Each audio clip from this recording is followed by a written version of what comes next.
guys, Constance here. Welcome back to A Good Life Farm. So today I am doing a video that's actually part of a collaboration with a whole bunch of other channels. This was actually organized by Jenny Goff, and it's all about cookies. This time of year, a lot of people like to bake cookies as gifts or to simply enjoy for their family. I mean, cold weather, hot cocoa, and cookies is just like all things winter in my book.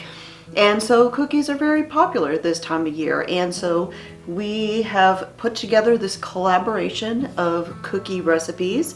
There's all sorts of channels that are participating, like I said, and you will be able to find a list of all of the participating channels underneath this video if you are watching this on YouTube, or I also post my videos on Rumble. Now, if you are brand new here, my name is Constance. I am a writer and of course a vlogger. And over on my website, you can find over 700 recipes, tons of articles, and lots of great content. And here on the channel, I do generally at least 3 videos every week on homesteading, home cooking, and back to basics, with occasional devotional types of videos. So the recipe that I'm going to share with you today is one that my mom always made when I was growing up, and she called them molasses cookies. But they really remind me of a ginger snap cookie, only they're a soft ginger snap cookie. And so that is what I call them. And this is a recipe I've made countless times. My kids always loved them growing up. And there's just something about all of those spices that go in there that are just so comforting. So I am going to put on an apron and we'll get started. Okay, now for this recipe, we aren't going to heat our oven up quite yet, because after we mix up the cookie dough, we're going to need to let it chill for a little bit to kind of firm up, because we will roll this dough into little balls and you don't want it to be sticky. And so we will chill it for about an hour, and so once we have chilled the dough, then we will go ahead and preheat our oven at that time. So the first thing that we're going to do is we're going to measure out our dry ingredients into just a small mixing bowl. So we're going to need 2½ cups of all-purpose flour,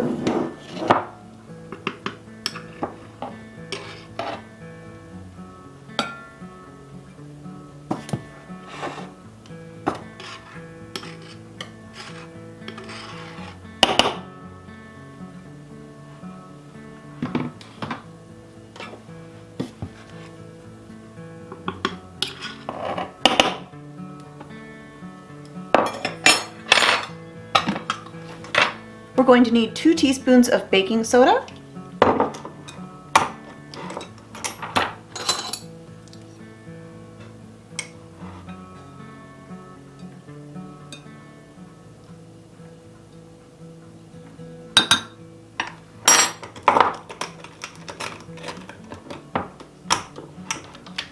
we're going to need 1 teaspoon of salt. And I'm just using a fine sea salt. I like to use Redmond's, but any salt will do.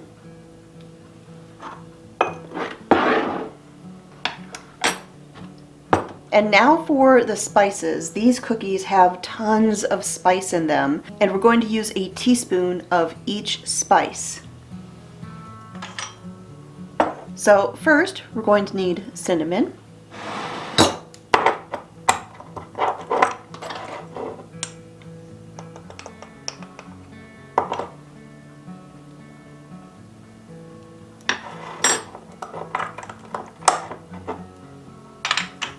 allspice,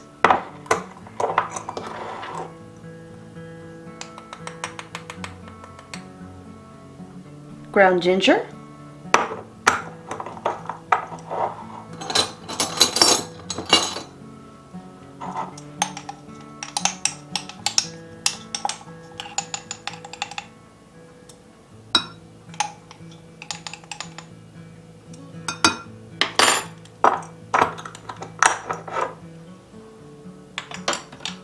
and we'll need a whole teaspoon of ground nutmeg. Now usually I use fresh ground nutmeg for recipes, but because we need a whole teaspoon, I'm going to go ahead and I'm going to use my ground nutmeg.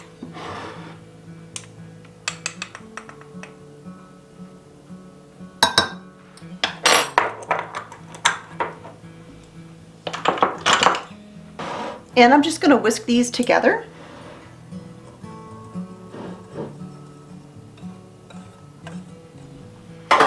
Now I'm going to set my dry ingredients to the side for a few minutes. So now in my mixing bowl here, I'm going to beat together a half a cup or 1 stick of unsalted room temperature butter and a 1/4 cup of vegetable shortening. And this is just an organic, kind of all natural shortening that I get at the grocery store. I'm not a huge fan of Crisco, but they do have organic versions out there. And I'm just going to use my cookie paddle with the little spatula edge here. And we're just going to beat these together until they're creamy. Now we're going to add in a half a cup of molasses.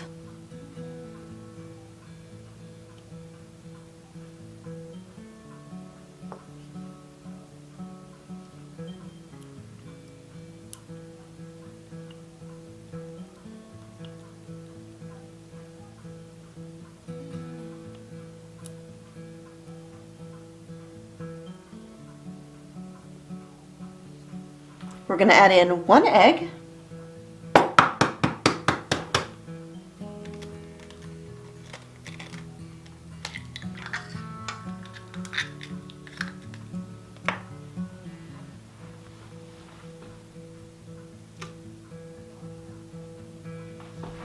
We're going to add in 1 cup of brown sugar.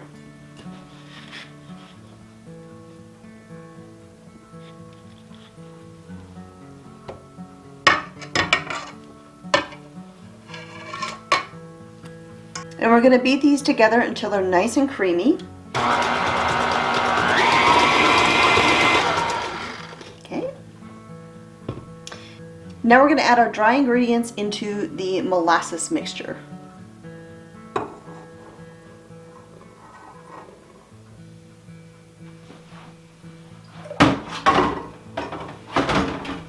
And we're just going to mix this until it's combined.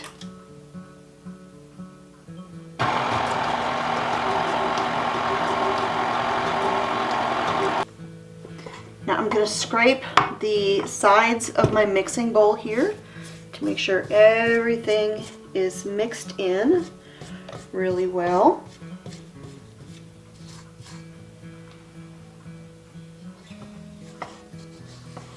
Give it another quick mixing.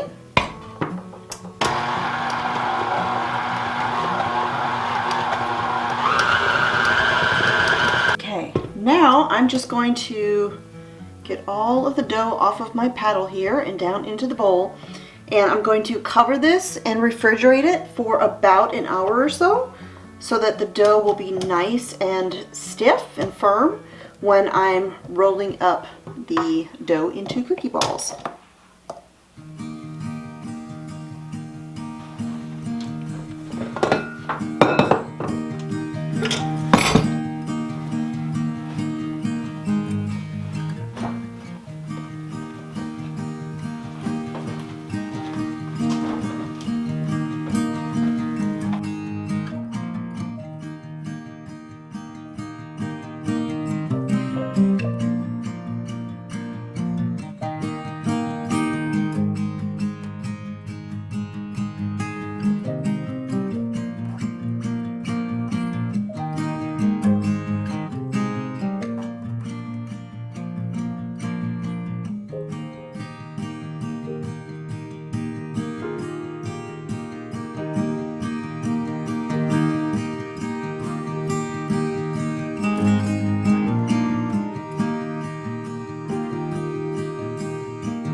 Alright you guys, so I've got my oven heating up to 350 degrees, and while it's heating up I am going to work on my first pan here of cookies.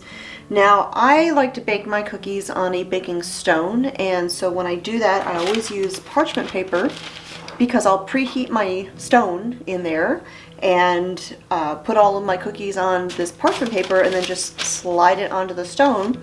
While that one's baking, I'll use a second sheet of parchment paper, so I'll have the whole next pan of cookies ready to go.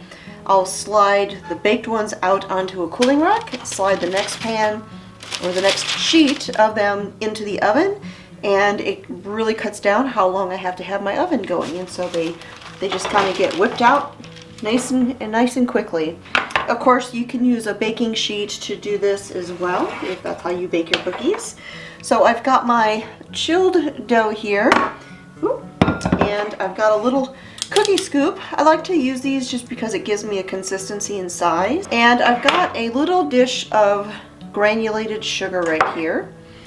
So I'm going to take my scoop and I'm going to scoop out a little bit of dough into my hand. And I'm just going to roll it into a nice ball. This is about the size of a ping pong ball. And then I'm just going to roll it around in the sugar to coat it. And then I'll take this and set it on my sheet. And I'm going to press it down just a little bit to slightly flatten it. That way when I slide the sheet onto my baking stone, my little balls of dough won't roll anywhere.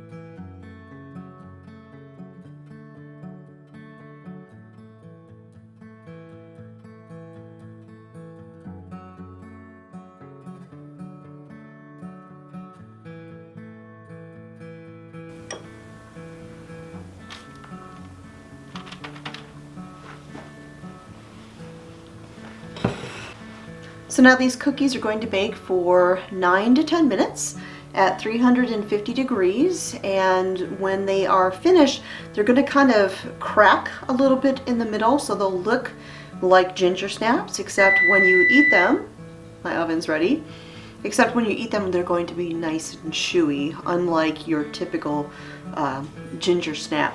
So when these come out of the oven, I will let them sit for just a minute on this sheet.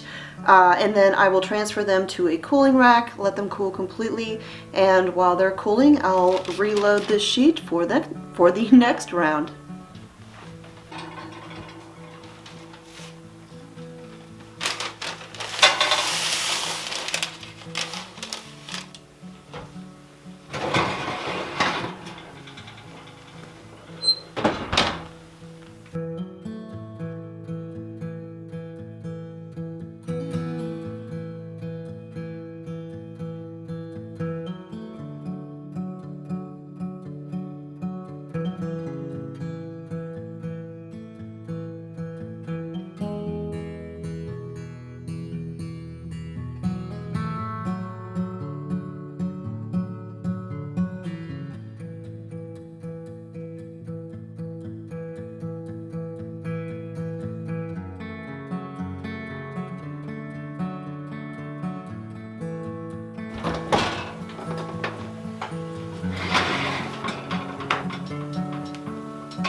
Alright you guys, so that is how you make the chewy ginger snaps.